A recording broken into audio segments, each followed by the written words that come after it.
Buenas tardes a todos. Es un placer poder estar aquí con vosotros en Barcelona. Yo soy Pablo Pardo, como veis aquí. Pertenezco a Deloitte, soy senior manager, no voy a decir muchas cosas. Trabajo en todo lo que es el mundo de API, integración, con expertise sobre todo en la herramienta de Microsoft, porque trabajamos en otras herramientas. Nosotros tenemos una práctica de más de 100 personas dedicadas solamente a esta parte de API Integration, proyectos y de herramientas con las que trabajamos, evidentemente. Lo primero es felicitar a la organización porque es un éxito total para una administración, que lo sepáis. Hoy vamos a hablaros, ¿vale?, de una charla que he llamado "Tengo gente que conquistar el mundo". Evidentemente he sabido que voy a hablar, ¿no? Por la gente, ¿no?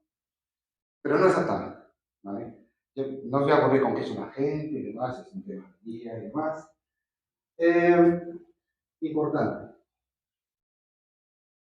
A día de hoy todas las empresas quieren meter tema agéntico, tema de inteligencia artificial, ¿no? Pues ahora os voy a contar una historia relacionada con eso. Pero hay una cosa que es un must para todas las empresas, es el gobierno. No hay un gobierno de todo esto, esto desgobernado no. Para explicaros esto, os voy a contar una historia. Os presento a William. William es el CEO de un banco ficticio, evidentemente, llamado el banco más grande de todo el mundo.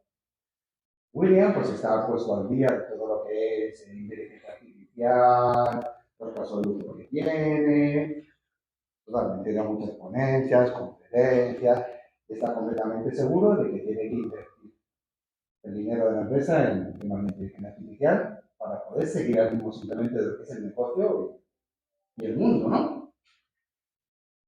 Por otro lado, os presento también a Julia. Es la CEO de la empresa, la responsable de informe, ¿no? Julia le ha comentado a William que aparte de los agentes de la inteligencia artificial, existe ahora un nuevo concepto que ha salido hace relativamente poco, que es el mundo de los agentes, ¿no?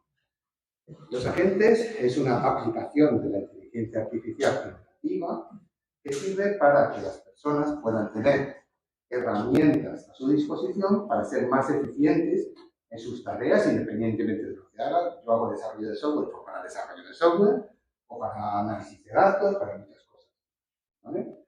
Incluso también pueden ayudar haciendo tareas por ellos.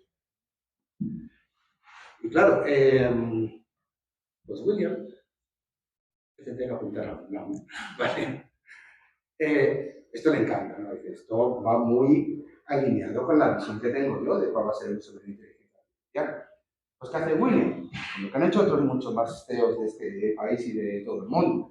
Lanza una iniciativa interna donde dice, vamos a buscar dónde puedo aplicar yo este tipo de elementos agénticos dentro de mi organización. En muy poco tiempo salen decenas o centenas de casos de uso diferentes donde se puede aplicar esa tecnología. Y esto es real, hace todas las empresas. Busca presupuesto, evidentemente esto es un Taiwán, todo esto, por lo cual consigue ese presupuesto, ¿no? Pero en paralelo, ¿qué pasa? Para que los agentes realmente sean útiles, están muy bien los agentes que te hablan de cosas generales, eso está muy bien, ¿no? Pero realmente las empresas lo que quieren es que sus agentes, guías, hablen de su negocio, accedan a sus sistemas, hagan acciones en sus sistemas.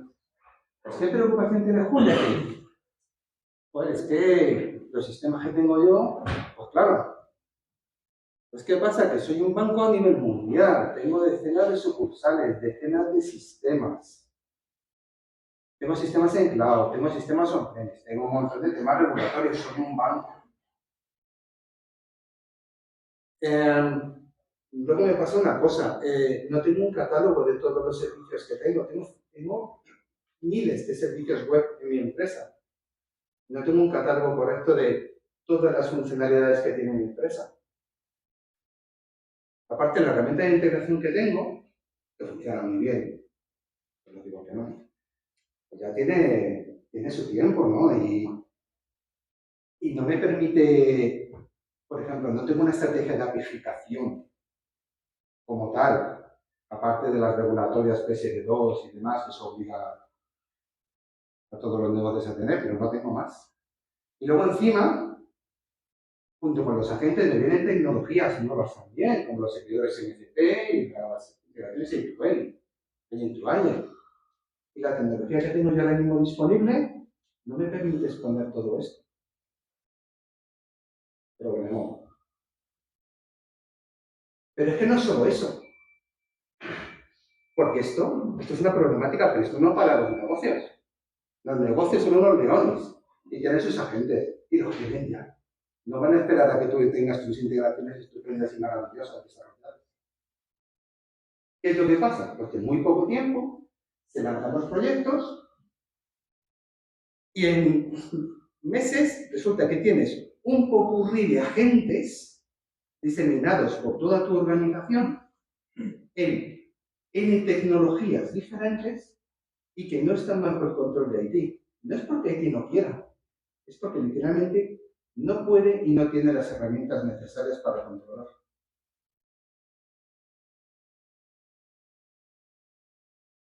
La pobre Julia está pensando en tirarse por la ventana, no sabe qué hacer para controlar esto. ¿Qué pensáis que podemos hacer para ayudar? Ahora sigo con la historia. No me enrollo mucho, pero un día queda a comer con un amigo que es también alta directiva en una empresa, en una farmacéutica, por ejemplo, la llamamos Pamela. Y se ponen a hablar, y dice, mira, mi Pamela le comenta a Julia, estoy muy contenta porque he lanzado una iniciativa agéntica a mi empresa y ha sido un éxito, estamos muy contentos con el resultado. Y resulta que hemos tenido muchos problemas, pero al final, uno de los grandes problemas que hemos tenido es precisamente a la hora luego de comunicar esos agentes con nuestras aplicaciones internas. Hemos tenido problemas de seguridad, problemas de comunicación. Y Julia dice, bueno, pero si es que es lo mismo que me pasa a mí. Más o menos. Más o menos. Es más o menos lo que me pasa a mí. Y le pregunta a Julia Pamela, oye, ¿lo que me pasa a mí? ¿Cómo lo habéis solucionado? Pamela dice, a ver, puedo contarlo. Claro, evidentemente. Pero lo que sí te puedo decir es que una herramienta totalmente fundamental en este camino que hemos llevado es la plataforma de Bitcoin de Microsoft. Microsoft. El caso es que a Pamela le suena a Julia, perdón, le suena a Microsoft. Con esta gente hablaba antes, ¿no? Aquí han venido a contarme José o alguien de la empresa que es Microsoft, pero nunca ha llegado a salir el caso de uso, el business case, por tiempo. Se pone a cotillear un poco por internet y ve que además Microsoft pues, pertenece a Salesforce. Salesforce lo conoce todo el mundo. Si alguien no conoce a Salesforce, que le cuente la mano. Por favor. Y dice, yo sí que trabajo con Salesforce. Uno de los bancos más grandes del mundo, pero trabajo con Salesforce, claro, ¿no? Y dice, pues voy a llamar al comercial que tengo yo de Salesforce, al contacto que tengo, a ver si me puede ayudar con esto, ¿no?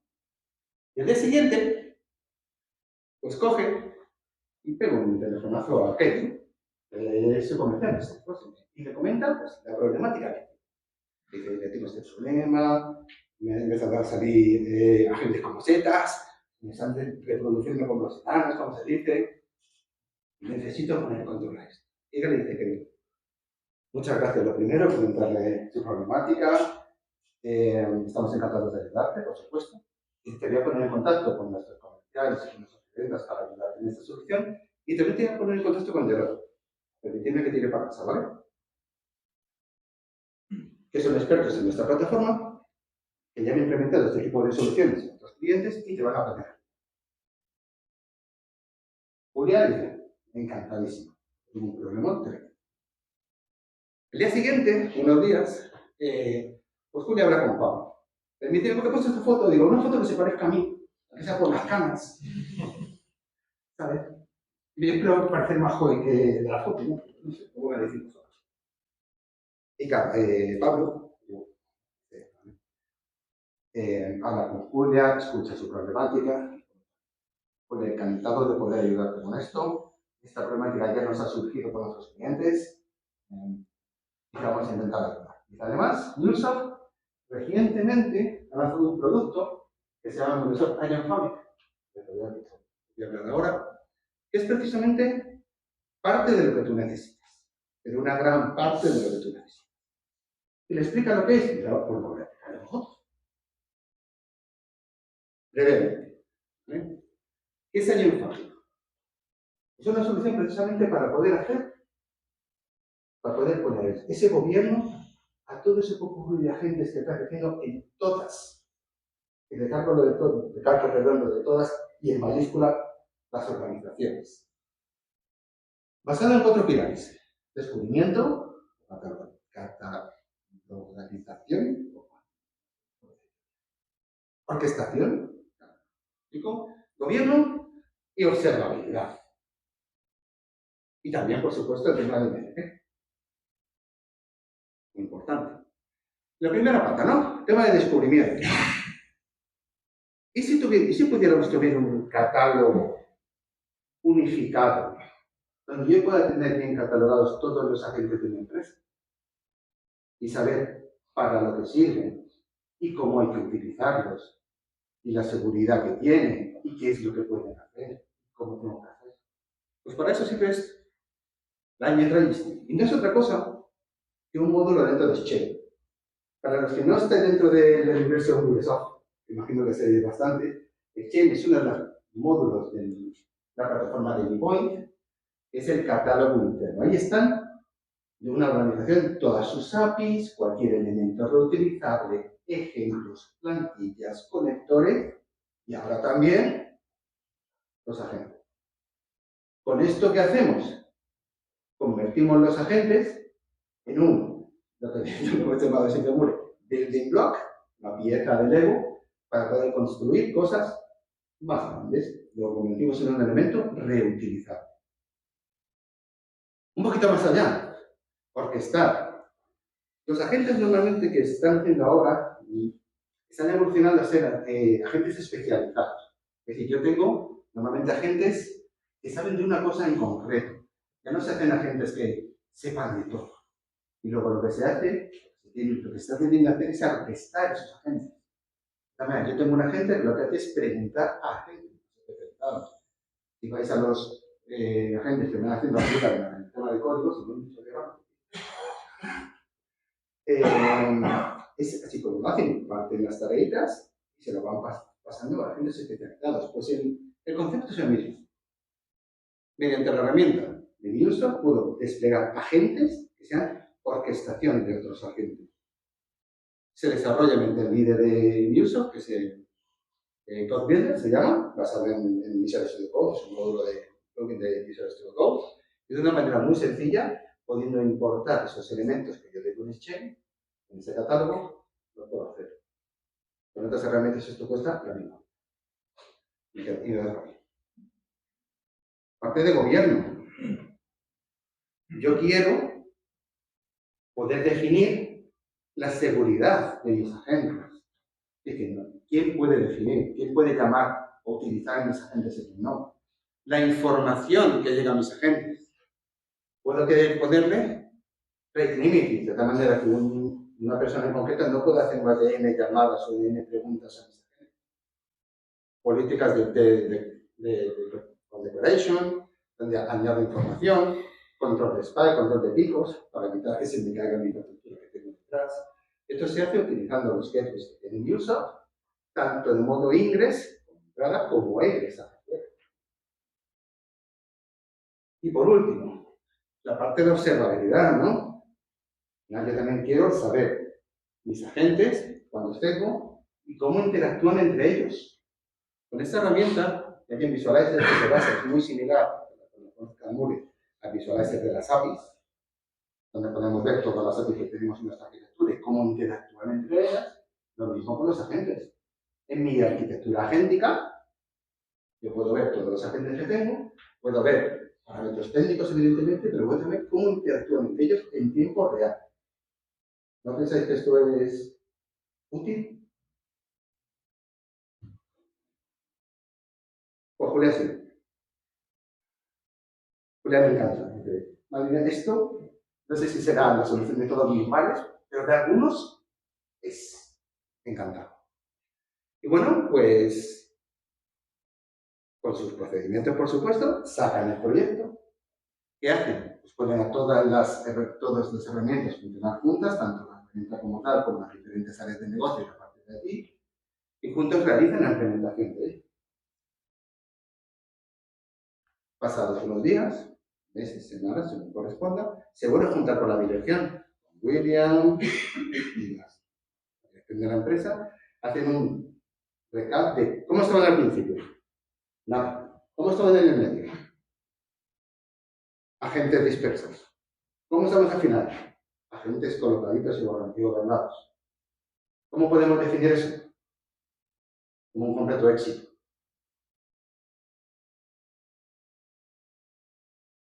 ¿Te ha gustado? Muchas gracias.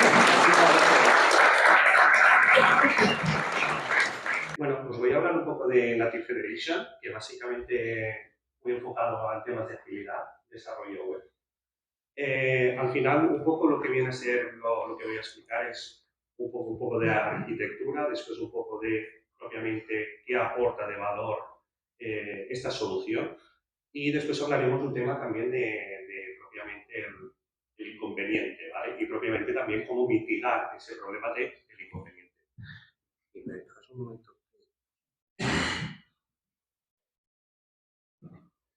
Entrando un poco en el ecosistema al final de arquitectura de software, al final en las últimas, sobre todo décadas, al final se ha ido potenciando muchísimo la agilidad, ¿vale? Al final entrábamos dentro de un sistema muy monolítico, frontend, backend, pues pasamos a separar los diferentes más en capas, en la parte de backend y más en la parte de frontend. Llegamos a un sistema que estamos hoy en día más de microservicios, después pues la parte de microservicios ya podemos hacer ahí un sistema aún más tocho, más gigantesco. Y en los últimos años se está viendo bastante la implementación de microfrontends. Al final, en los microfrontends vienen a ser un poco como si dentro de una pantalla vas dividiendo en diferentes secciones, ¿vale? No es propiamente la charla, pero sí que es verdad de que esta solución soluciona algo que tiene mucho a ver con los microfrontends. Y al final viene a ser de que cuando tú desarrollas diferentes aplicaciones en el mundo del frontend, hay una cosa que se llama las dependencias y al final cada una de las dependencias que van dentro de ese proyecto, digamos que se compilan dentro del proyecto, ¿vale? Digamos de la versión. O sea, si tú tienes diferentes aplicaciones de frontend y tienes una dependencia como por ejemplo aquí que es la UI, ¿vale? Con componentes visuales, botones, etcétera, etcétera, al final cada vez que tienes que generar esa actualización o actualizas esa dependencia de la parte visual, al final acabas generando una nueva release y tienes la obligación de generar, digamos, todas las versiones diferentes de todas las soluciones de la compañía, ¿vale? Entonces, un poco el Native Federation lo que viene a buscar es eso, separarlo, ¿vale? Entonces, si lo organizamos un poco conceptualmente, digamos, la parte de microfrontend, la parte de microfrontend sería un poco la escalabilidad o la agilidad más vertical, ¿vale? Por áreas, digamos, más de negocio, y esta parte es mucho más técnica, que al final es más escalabilidad horizontal, ¿vale? Que es más a nivel de dependencias, soluciones, etc. Entonces, ¿cómo se implementa esto? Solo hay dos diapositivas de código. Al final, en el propio compilador de todos los sistemas de CTAs, etcétera, tiene un parámetro, este es de Webpack concretamente, tiene un parámetro que al final lo que hace es decir, esas librerías no se me compilan dentro no se me compilan dentro de la solución, ¿vale? Solo lo hacen de referencia. Y, y a la hora de integrarlo dentro de la aplicación, lo que haces es utilizar el import de arriba de todo, que al final lo que haces es poner la referencia, digamos, de la importación y, digamos, la URL donde vas a buscar. Efectos prácticos, al final, cada vez que vayas a utilizar este módulo, estos módulos de dependencias, al final lo que va a buscar es dónde está el CDN, donde sea, y lo descarga, ¿vale? Eso es positivo en temas de agilidad, porque al final solo tienes que actualizar esa versión de arriba de todo por tal de ir actualizando, digamos, toda la parte del código, ¿vale? Conceptualmente, al final lo que viene a ser un poco es reutilización de dependencias sin tener que incluirlas dentro de la propia solución final. Cuando, por ejemplo, la de arriba de todo sería pues, una dependencia que estuviera separada, o sea, estuviera utilizada en diferentes aplicaciones SPAs.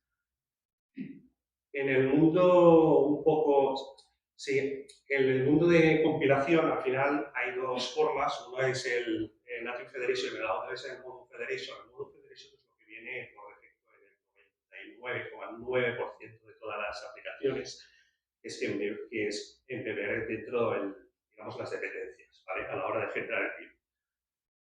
El Native Federation se ejecuta en el navegador, in situ, ¿vale? En el momento. ¿Eso qué quiere decir? Que al final lo acaba descargando, ¿vale? Lo descarga y lo ejecuta en ese momento en el navegador, ¿vale? ¿Problemas sobre esto? En el mundo del frontend siempre hay problemas de navegador. Nos quitamos de encima el Internet Explorer para después llegar a nosotros. Entonces, Firefox tiene un par, ¿vale? Que la verdad es que sobre todo el back sobre todo afecta cuando recargas la página, ¿vale? No obstante, sí que es verdad de que en el mundo de HTML y CSS, muy peculiarmente, al final lo que viene a ser es que normalmente las features que entran digamos, en el HTML, que al final es un lenguaje incremental, siempre va actualizándose mes a mes, normalmente las aportaciones de terceros son aportaciones que se hacen en GitHub, etc. Entonces la librería propiamente es pública para todos los que los quieren utilizar.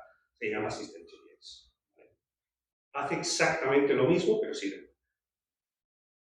Esta solución es relativamente nueva, que lo sepáis, al final se empezó a salir sobre el 2019 y es verdad que se acabó de estandarizar en Safari en finales del 2023, quiero decir, relativamente nueva.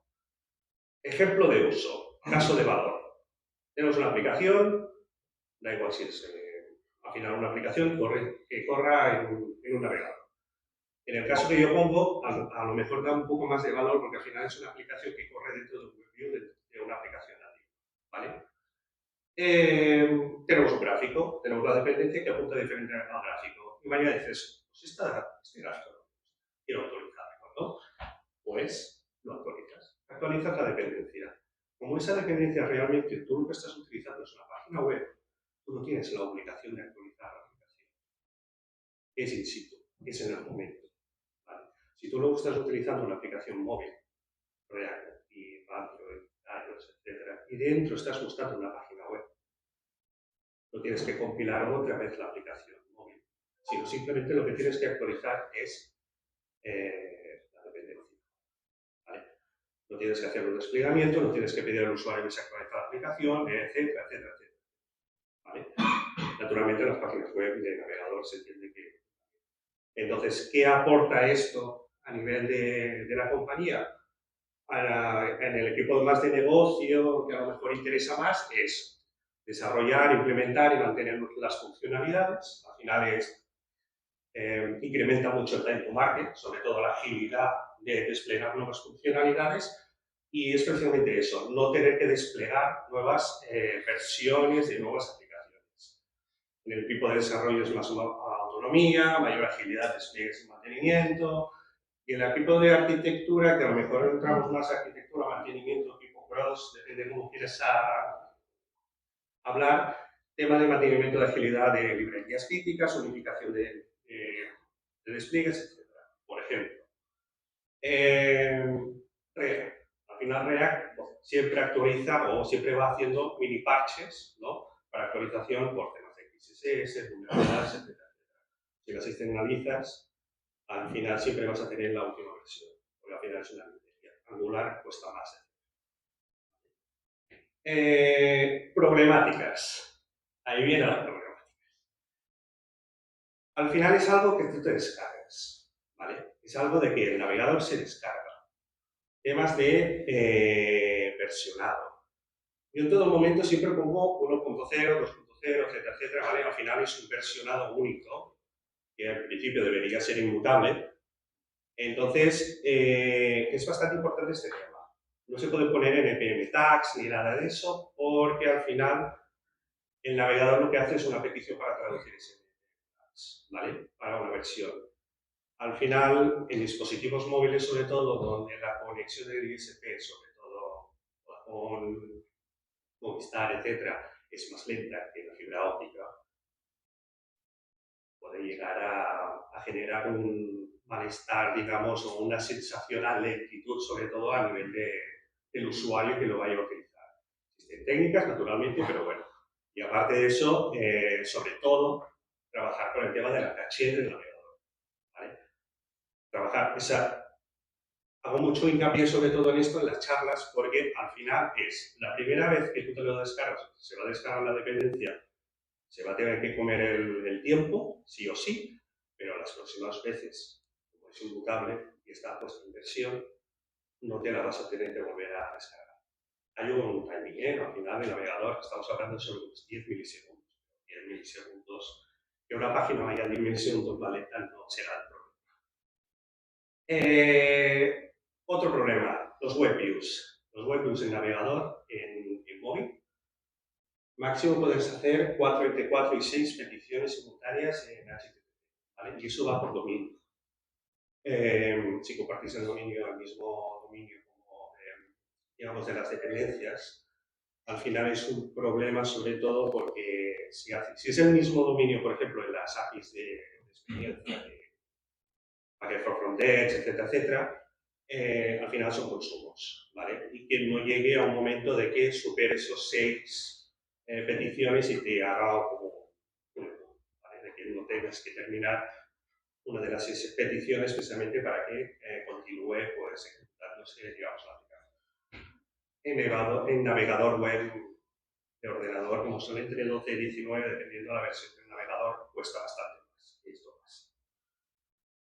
Lo que había dicho sobre la versión, la velocidad, ¿vale? Fibra va a ir más deprisa que no, nivel de 3, 4, 5, hasta a veces yo lo pruebo hasta 2Gs, aplicaciones básicamente para probar precisamente el performance y todo eso. Y al final todo esto se viene resumido a que existen muchos patrones de desarrollo, sobre todo de las fases de arquitectura, de desarrollo, que precisamente lo que benefician es el poder utilizar todo esto. Lazy loading, import con interaction, cargar las imágenes solo cuando se te vea en la pantalla y no todo el listado de todas las, etcétera, etcétera. Existe un montón de cosas. Al final es tenerlo claro. Existen estas limitaciones, es tener claro que existe esta solución y es tener muy claro de que al final te puede aportar cosas positivas, cosas negativas, que es valorar. Y ya está. Muchas gracias.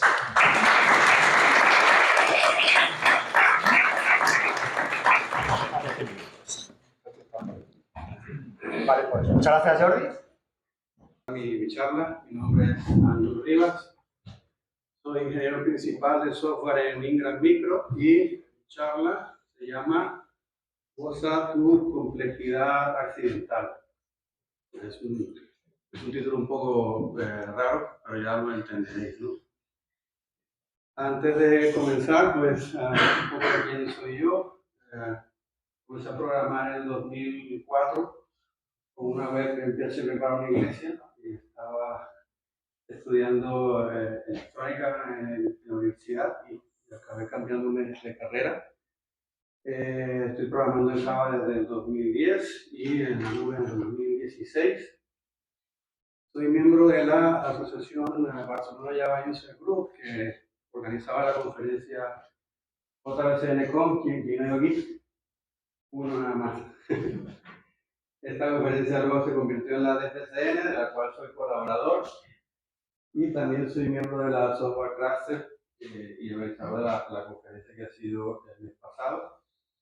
También colaboro con MigraCode, que ayuda a inmigrantes a integrarse en el programa, en el mercado de tecnología, enseñando Amazon Web Services.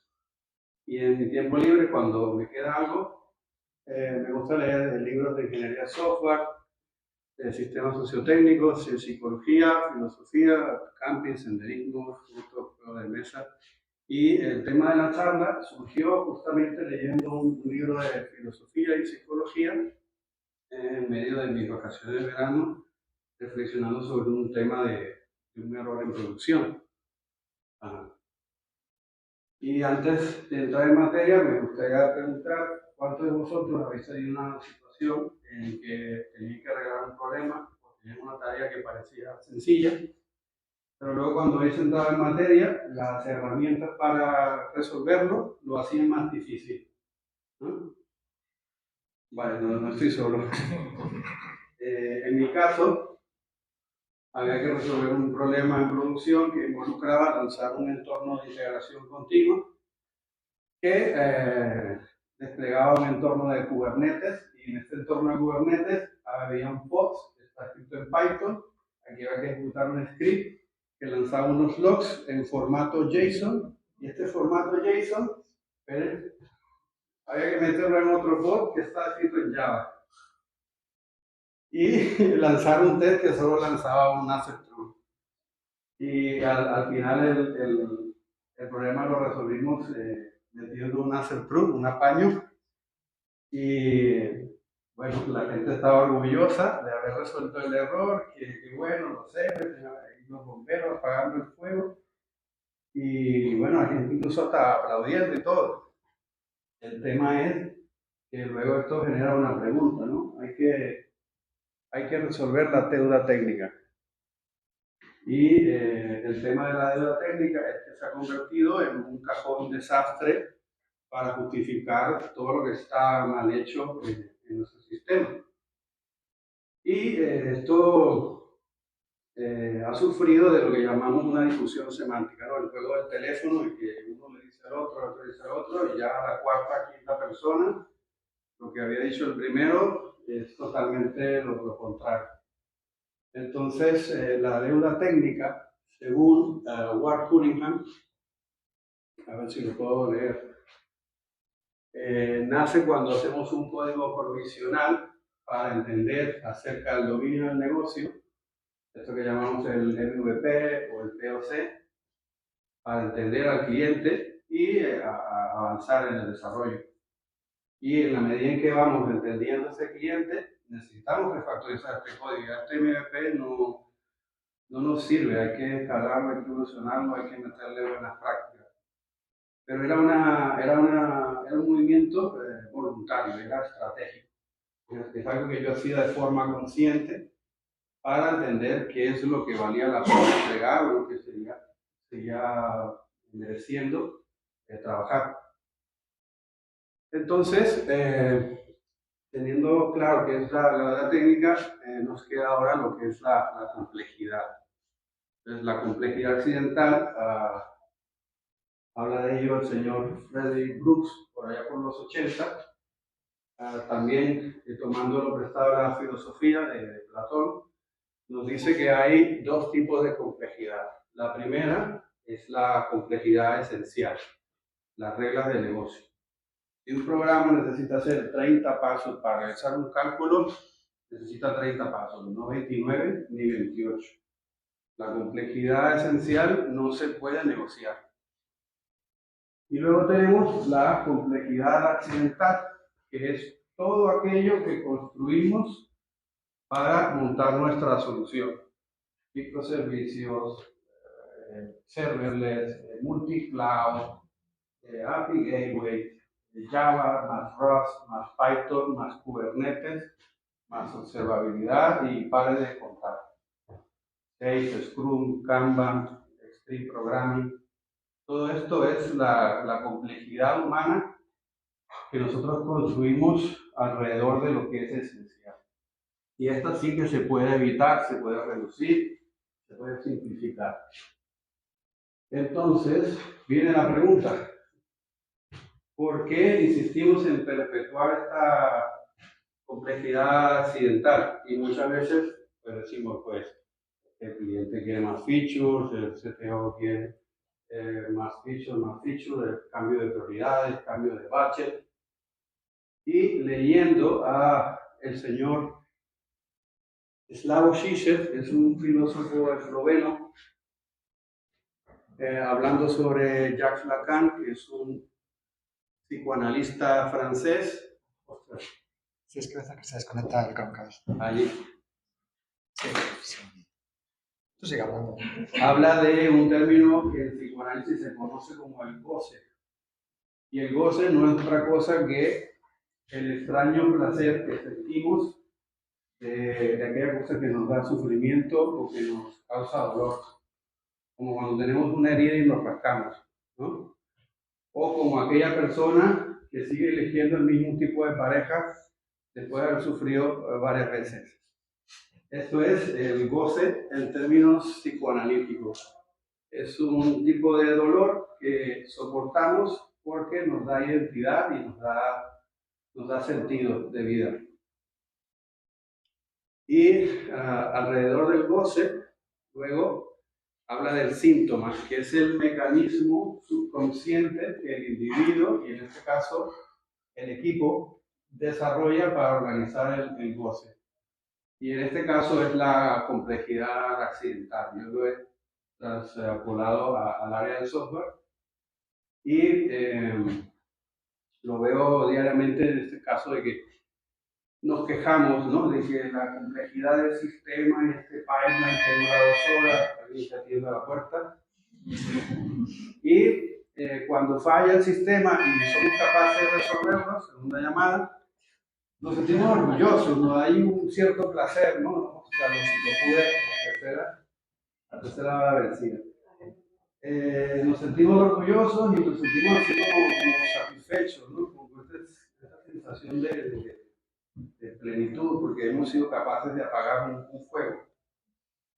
Pero al final, lo que estamos haciendo es construir complejidad que no necesitamos y que a veces justificamos con motivos históricos. No sé cuántos de vosotros habéis dicho, pero ¿por qué eso está así? Y la gente dice, no, por razones históricas, esto siempre se ha hecho así, ¿no?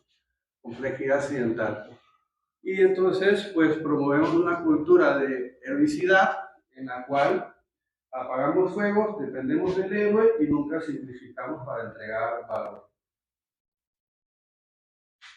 En teoría de sistemas, este círculo vicioso se llama reinforcing loop o bucle reforzador. Eso es un ciclo sin fin en el que cada elemento refuerza al siguiente y nunca se acaba. Y en este caso, pues, una tarea compleja depende del equipo del héroe, que depende de él, y sigue aumentando la complejidad, lo que genera más tareas. Y del otro lado, lo mismo. Aquí en este caso teníamos 2 ciclos, y el segundo era un error en producción, genera un arreglo rápido, que luego aumenta la complejidad interna, que genera más errores en producción. Y esto nunca se acaba. ¿O sí? Hay mecanismos. La complejidad interna, la complejidad accidental es una trampa, lo mismo que el goce, porque nos impide resolver este padecer, porque nos da identidad y nos ciega a entregar más valor. Entonces, la pregunta subversiva que tenemos que hacernos es, mañana el equipo en la daily, ¿de qué complejidad estamos nosotros orgullosos, pero que no deberíamos? Y entonces tenemos algunas herramientas para superar la complejidad accidental. Es importante, como ya hemos visto, desde un abordaje sociotécnico, preparar el ambiente para escribir código efectivo. No es solo la parte técnica y no es solo la parte cultural. Son ambas que a la vez interactúan entre ellas y se refuerzan y se balancean. En el libro de Donella Melos, Pensando en Sistemas, ella habla justamente de los ciclos reforzadores que vimos y la manera de contrarrestar estos bucles reinforcing es con unos bucles balanceadores que permitan al sistema autocorregirse incluso antes de que puedan surgir la crisis. A veces me paro porque veo que estoy tomando fotos. ¿Cuál es uno de estos bucles reforzadores? En nuestro caso fue controlar la carga cognitiva. Hay un libro que se llama Team Topologies que habla de 3 tipos de carga cognitiva. La primera es la carga intrínseca o, en este caso, el conocimiento del lenguaje de programación para construir la complejidad esencial. Esta tenemos que manejarla, tenemos que ser cada día más expertos en los lenguajes que usamos. Luego está la carga extrínseca, que es la complejidad accidental que construimos en torno a nuestra solución y tiene que ver con el proceso de despliegue, las metodologías ágiles o no, y esta hay que minimizarla lo más posible, que no sepamos que existe. ¿Para qué? Para podernos enfocar en la carga relevante, que es el conocimiento del negocio. Tenemos que ser cada día más expertos en el negocio, que es lo que importa y es lo que paga la nómina al final de mes. Entonces, si tu equipo necesita coordinación constante para avanzar, el diseño está roto. No sé si conocéis a este señor, Melvin Conway. Fue un sociólogo que en los años 70 hizo una serie de pruebas sobre equipos de desarrollo de software y determinó mediante una ley que le llaman la ley de Conway, que en parafraseado dice que el diseño de una organización va a impactar de forma directa e ineludible en el diseño de tu sistema. Si tú tienes un equipo con 3 personas, seguramente tu sistema va a tener 3 pasos. Si tienes un equipo de front y uno de back y uno de database, vas a tener 3 entregables. Entonces, hay que mirar cómo estamos organizados. Esto lo conecto ahora con otro punto, que es Domain Driven Design. Si no definimos el dominio y el contexto en el que opera cada equipo, vamos a tener lo que llamamos invasión de la frontera, que va a incrementar la carga cognitiva de los equipos a la hora de trabajar. Hay que definir muy bien los Domain Driven Design, provee herramientas para definir cuáles son los dominios de nuestro negocio, los tipos y la forma en que vamos a trabajar entre estos dominios mediante mapas de contexto. Esto nos da contratos de integración claros y además una estimación de cuáles son los esfuerzos para trabajar en equipo. En el caso nuestro, eran 2 equipos de núcleo que estaban trabajando en una relación de partnership sobre un código compartido, pero en lenguajes distintos. Y la solución a largo plazo fue que uno de los equipos se quedara con todo el dominio para así evitar estos esfuerzos de coordinación y que, bueno, el otro hiciera lo que llamamos un open host. Tercera herramienta. Ahora, Value Stream Mapping es una herramienta muy útil que nos ayuda a visualizar cómo fluye o no la entrega de valor hasta al cliente. Y podemos ver cuáles son los cuellos de botella y por qué se originan. Hay esperas entre cada paso. Tenemos que hacer retrabajo o hay silos. Y en el caso nuestro, estaba claro que era en el aprovisionamiento de los clientes de test. Entonces, cualquier otro esfuerzo que se haga que no esté en el cuello de botella es un desperdicio. Entonces, esto de escribir código más rápido con IA, meter meter agentes o no funciona. Hay que resolver primero el cuello de botella porque hay que enfocarse en el valor. El valor es el que al final conecta el trabajo con resultados reales. No sé si os ha pasado que estáis en un equipo, están todos ocupados, pero no se entrega nada y nadie sabe por qué. Es porque no están orientados al flujo. El problema real no es la complejidad en sí misma, Kubernetes y microservicios, sino que hemos aprendido a tolerarla e incluso a disfrutarla. Aquí tenemos el ciclo siendo balanceado por las herramientas de las que hablo. La complejidad occidental está en el centro, otra llamada, y vemos que estos ciclos de refuerzo de los que hablaba al principio se ven anulados luego por el balancing, por los balancing que con el tiempo reducen nuestra complejidad occidental. Finalmente, el cambio comienza en el momento en que dejamos de disfrutar de nuestro sistema. Muchas gracias. Yo soy José Jona, arquitecto técnico en Gruso, tengo unos 4 añitos y tampoco quiero contar mucho más porque no vamos a perder el tiempo de la charla. Y tenemos poco tiempo, pero podéis mirar el link que hay en nuestro perfil que está actualizado. Y he visto que se apuntaba. Sí, lo mismo, compañero de José y nada, trabajamos en MioSoft. Lo llevo desde hace 8 años, llevo 4 trabajando para las EFOS y nada, gracias por la oportunidad a la comunidad y probablemente me ha hecho, sí, gracias por tenerme aquí. Disculpadme que lleve chuletilla, pero no me cuesta más. Los compañeros han hecho muy bien. Es que está fallando. Pues, Ah, perdona. Sí, es que a veces que se queda... Sí.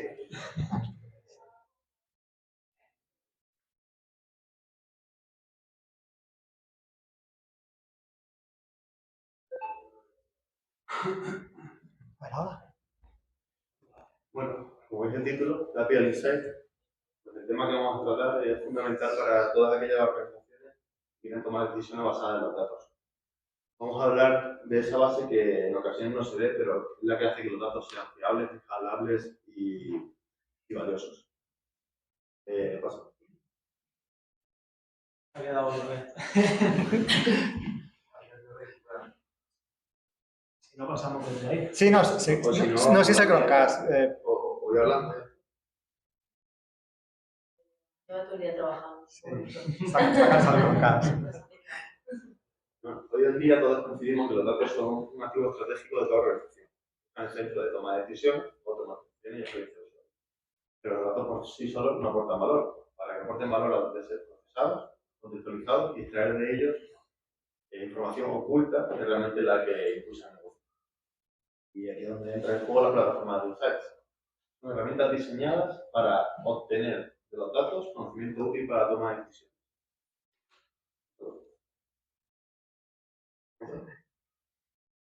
Esto es malísimo. Vamos a tomar el dedo.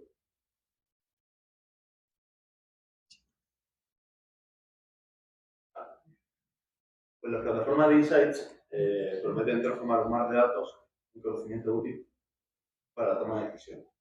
Hoy en día existen numerosas plataformas de Insights, de propósito general, como puede ser Databricks, puede ser Snowflake, y algunas de ámbito más específico de negocio, como puede ser Salesforce Cloud, enfocado a la gestión y activación de datos de clientes. Todas estas plataformas van mucho más allá de la simple visualización. Unifican, modelan, predicen y activan acciones.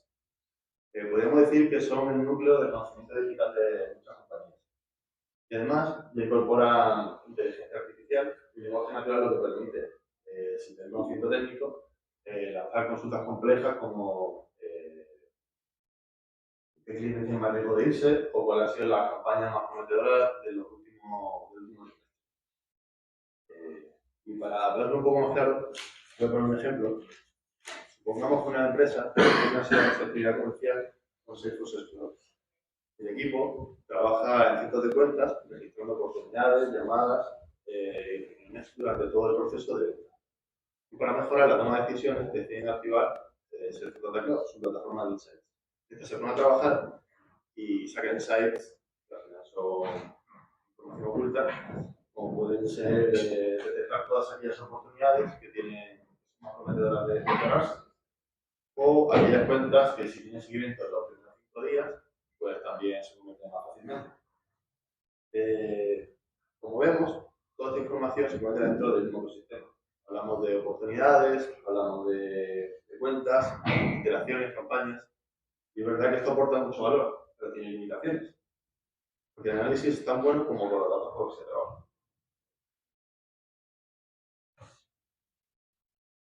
¿Y qué pasa si la misma clave de puzzle, la que nos da la versión completa, no está dentro del mismo sistema? Por ejemplo, para anticipar el riesgo que un cliente nos abandona, pues sería muy interesante saber qué facturas tienen pagadas, cuya información se encuentra en el sistema ERP, o si tienen tickets abiertos a soporte, que no se han resuelto, cuya información se encuentra en el sistema de atención al cliente, o si tiene pedidos pendientes que han llegado a retraso, cuya información se encuentra en el sistema logístico. Entonces, para completar todo el contexto, necesitamos conectar sistemas. Y la razón natural, lo más rápido que parece, sería conectar estas plataformas directamente con diferentes sistemas, ya que disponen de capacidad para ello. Pero lo que se convierte en una solución para hoy, realmente puede ser un problema para mañana. ¿Y por qué? Y esto nos lleva a lo que todos ya conocemos, básicamente todos los que estamos aquí ya lo hemos vivido, y es que no solo afecta a las plataformas de insights. Que una plataforma pueda conectarse no significa que realmente se integren los datos. Una conexión directa resuelve un problema de manera puntual, pero no es escalable ni sostenible en el tiempo. Y cuando esto se repite, nos lleva a los problemas de siempre. Esfuerzos duplicados, datos sin alinear, falta de trazabilidad, no sabemos quién consume los datos ni cómo de otra forma, mantenimiento complejo y dificultad para escalar y versionar. Y al final, todo esto hace que se pierda el tiempo, se pierda la confianza y frena el valor que los datos realmente nos podrían dar y toda la información que podríamos obtener. Aquí donde entra el juego Microsoft. Sí, gracias, José.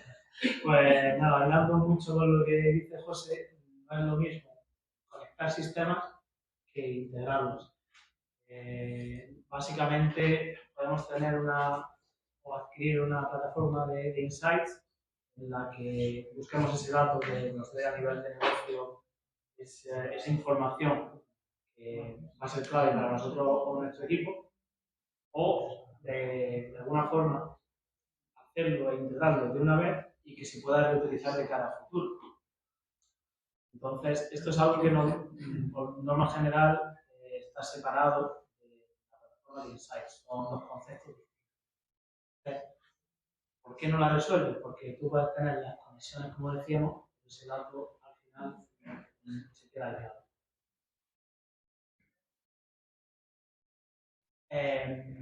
¿Por qué MuleSoft tiene aquí puesta en valor? ¿Qué es lo que hace en todo este ecosistema? Lo que hace es que nos permite desbloquear esos datos que se encuentran en los sistemas origen, nos permiten exponerlo mediante APIs, aplicar transformaciones, seguridad, todo lo que el compañero Pablo aquí ha explicado, gobierno.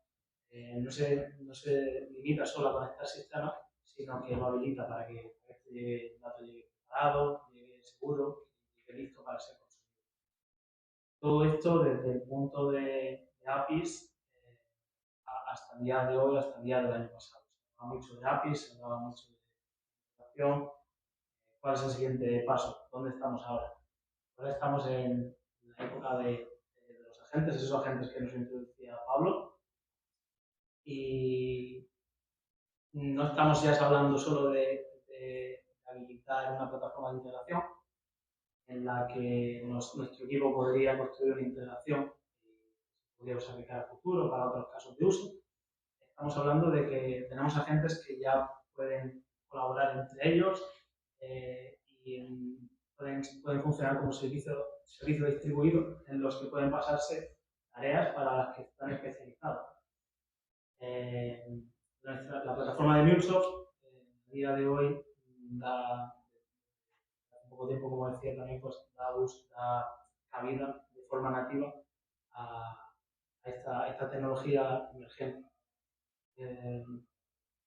Entonces, si si miramos qué es lo que hay disponible, cuál es el abanico, teníamos lo que era la integración clásica, por decirlo de alguna forma, en la que tenemos todos los tipos de estrategias de integración de escuela, por así decirlo, al tema de API, REST, Web Services, SOAP. ¿Qué es lo nuevo? Pues bueno, tenemos protocolos de MCP y A2A, que ya introducía Pablo anteriormente. Tenemos Flex Gateway, tenemos esa interfaz para desarrollar estos agentes, que también ha introducido Pablo. Gracias por todo el trabajo que me ha adelantado. Y bueno, todo esto en la misma plataforma hace que ese dato a nivel de API que se encontraba gobernado, se encontraba seguro, se encontraba listo para usar, ahora se pueda usar mediante agentes que van a ser capaces de jugar entre ellos, descubrir y tomar ese insight que se dejaba a nivel de negocio para los equipos. Ellos van a ser capaces de entenderlo y actuar. Por eso es tan importante. ¿Qué aporta? Siguiendo la misma línea, bueno, todo el tema de gobernanza, de gobernabilidad, autorización, validaciones.